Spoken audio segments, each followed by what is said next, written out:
पुढचे नेते मराठवाड्याची बुलंद तोफ मराठवाडा विधान परिषदेचे विरोधी पक्ष नेते आदरणीय धनंजयरावजी मुंडे साहेब।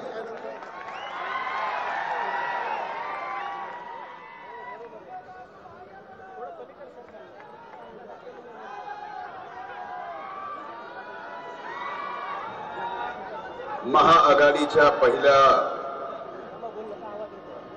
जाहीर सभेचे प्रमुख वक्ते, देशाचे नेते, जाणते राजे आदरणीय साहेब,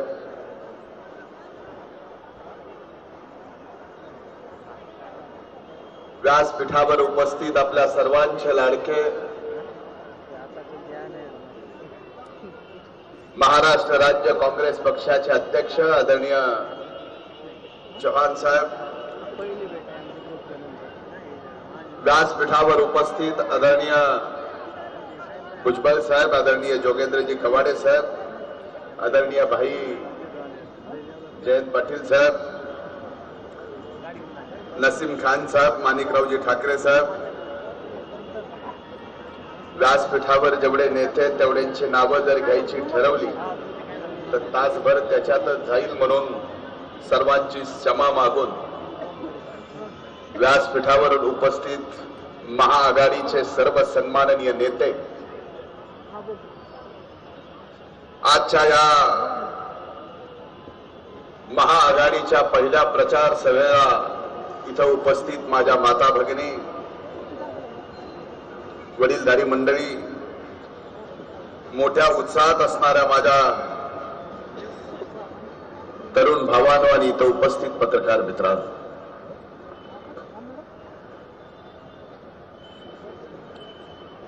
जम्मू काश्मीरच्या हल्ल्यामध्ये शहीद झालेल्या सैनिकांना आपण सर्वांनी भावपूर्ण श्रद्धांजली अर्पित केली आहे।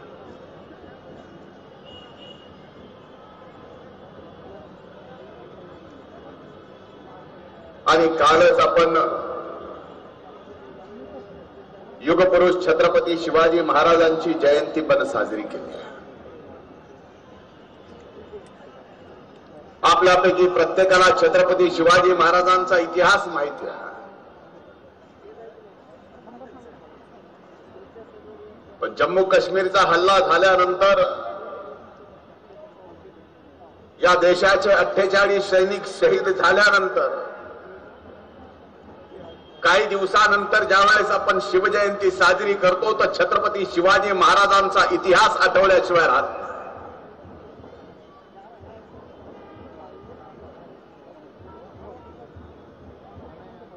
असाच एक भ्याड हल्ला 17व्या शतकात छत्रपती शिवाजी महाराजांच्या काळात संग्रामगडावर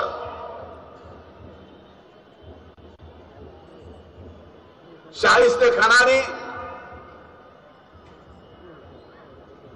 स्वराज्याचे मावळे मारले, पण त्या क्षणाला छत्रपती शिवाजी महाराजांनी त्याबाबत खंत व्यक्त केली नाही। तर काही दिवसातच शाहिस्तेखानाची बोट तोडली। हा इतिहास छत्रपती शिवाजी महाराजांचा हा महाराष्ट्र आपल्याला सांगतो। पण आज मात्र देशात एवढी मोठी दुःखद घटना होऊन एका गोष्टीचा महाराष्ट्राचा नागरिक म्हणून वाईट वाटतं की त्या 48 सैनिकांपैकी महाराष्ट्रातले 2 सैनिक ज्या क्षणाला त्यांचा अंत्यविधी चालू होता त्या क्षणाला या देशाचे प्रधानमंत्री याच महाराष्ट्रात त्या अंत्यविधीपासून काही अंतरावर होती। त्यांच्या सोबत राज्याचे मुख्यमंत्री सुद्धा होते, पण साधं कुटुंबाला सुद्धा भेटावं वाटलं नाही। हे दुर्दैव आज संबंध देश पाहतो।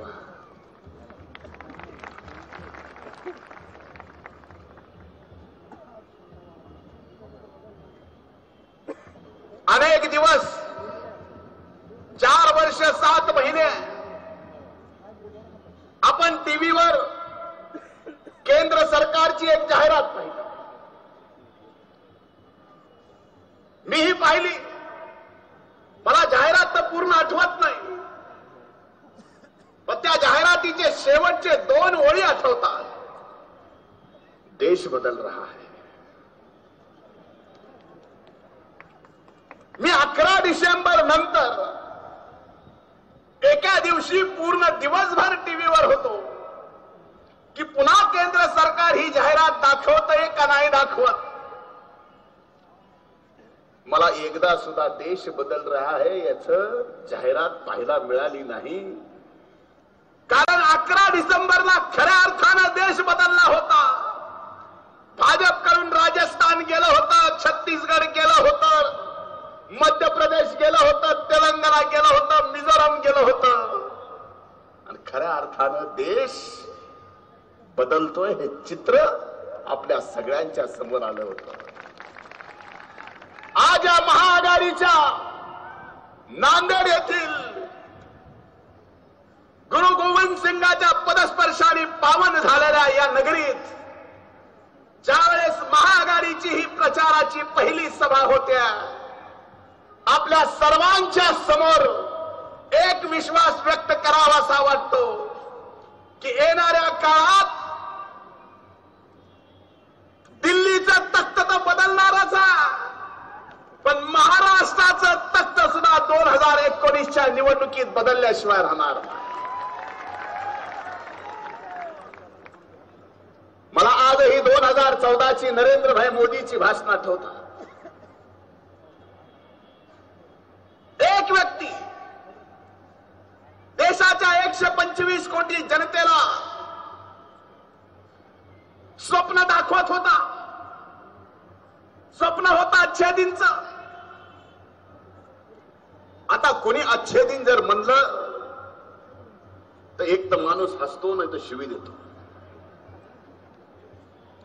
एवढी चेष्टा झाली की तुम्ही आम्ही चेष्टा केलेली सोडून द्या, पण नरेंद्रभाई मोदीच्या मांडीला मांडी लावून बसणारे या महाराष्ट्रातले भारतीय जनता पार्टीचे एक दिग्गज नेते ज्यांचं नाव नितीन गडकरी 4 महिन्यापूर्वी एका हिंदी न्यूज चॅनलला मुलाखत द्यायला गेले. वार्ताहरांनी प्रश्न विचारले, नितीन गडकरींनी उत्तर दिलं. शेवटी वार्ताहरांनी एक प्रश्न विचारला कि नितिन जी आप बता सकते हैं इस देश में अच्छे दिन कब आने वाले. नितिन जी ने उत्तर दिलं. ते म्हणले ये अच्छे दिन विच्छे दिन कुछ नहीं होते, उसको महसूस करना होता है.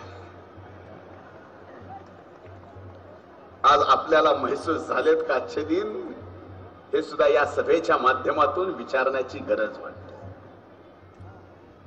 अच्छे दिनच्या नावावर फसवलं.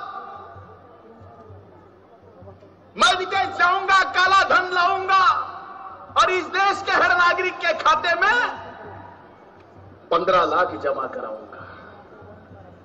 आहे इथं एखादा खातेदार ज्याच्या खात्यावर 15 लाख जमा झाले. 15 लाख तर सोडा, 15 पैसे सुद्धा नाहीत.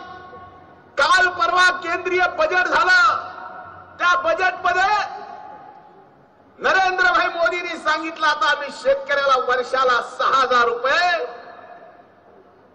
4 महिन्याला 2,000च्या हिशोबाने देणार.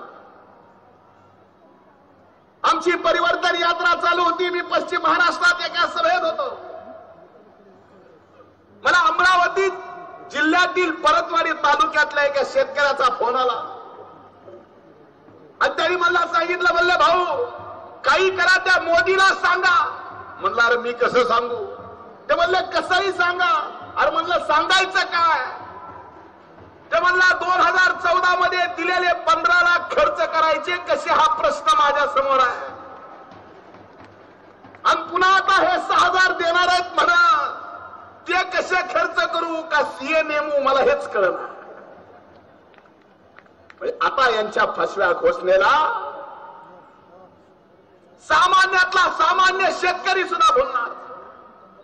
पण एवढ्यावर सुद्धा भाजप आणि सेनेचे लोक दम काढणार नाही.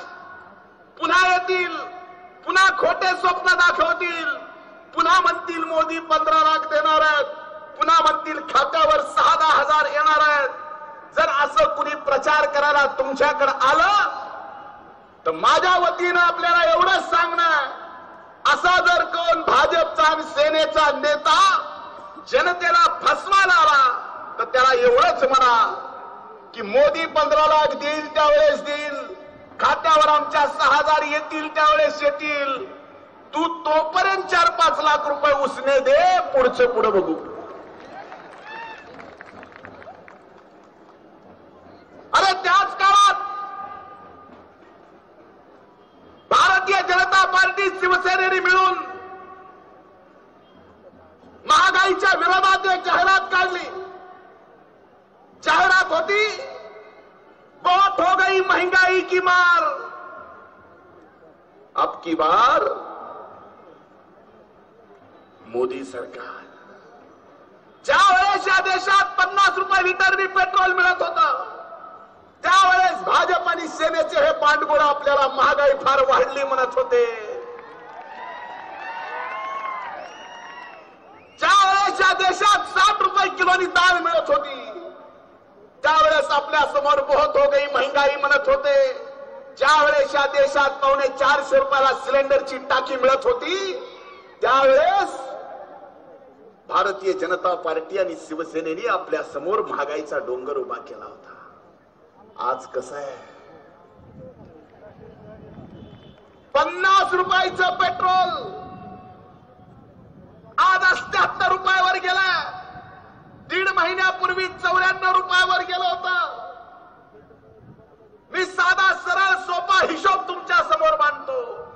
विनंती एवढीच आहे की मोबाईलचा खिशात लगेच कॅल्क्युलेटर काढून इथं करत बसू नका, घरी गेल्यावर करा. जर एखादा व्यक्ती त्याच्याकडे मोटरसायकल आहे आणि त्या मोटरसायकल मध्ये जर तो रोज 2014च्या हिशोबाने 1 लिटर पेट्रोल टाकत असेल आणि आजच्या हिशोबाने पेट्रोलचा भाव जर 80 रुपये असेल, तर मागच्या 4 वर्ष 7 महिन्यात मोदी साहेबांनी आपली 30 रुपये प्रति दिवशी नीटनेटकी केलेली आहे. 4 वर्ष 7 महिन्याचा हिशोब काढा. एवढी मोठी फसवणूक या देशातल्या जनतेची केलेली आहे. म्हणून आज ही महाआघाडीची प्रचार सभा यासाठी आहे. बघा योगायोग कसा आहे. इतिहास सांगतो की कुठल्याही लढाईची सुरुवात चांगली आणि लवकर झाली तर विजयावर शिक्कामोर्तब असतो. एकीकडे त्यांच्या युतीची चर्चा होऊन काल घोषणा झाली, इकडं महाआघाडीची पहिली प्रचार सभा आज नांदेडला या ठिकाणी सुरू झाली. याचा अर्थ आता नियती सुद्धा आपल्या पाठीमागे, सुरुवात आपली चांगली झाली, सुरुवात आपली लवकर झाली, विजय सुद्धा आपला निश्चित होणार. त्यामुळं आता विजयाच्या काळजी करायची गरज नाही. मजेशीर गोष्ट झाली, ज्या दिवशी अमित शहा मातोश्रीवर गेले, संबंध देशाचं लक्ष लागून होतं, तसं आमचंही लक्ष लागून होतं. मी एका संपादकाशी मी संपर्कात होतो. मी विचारत होतो 10-10 मिनिटाला काय होतंय. संपादक पुढे त्याच्या वार्ताहराला विचारत होता आणि वार्ताहर सांगत होता आणखीन काही नाही. मग शेवटी संपादकाने वार्ताला विचारलं, अरे काय झालं? ते म्हणला काय नाही, वाघाने शेपूट घातलं.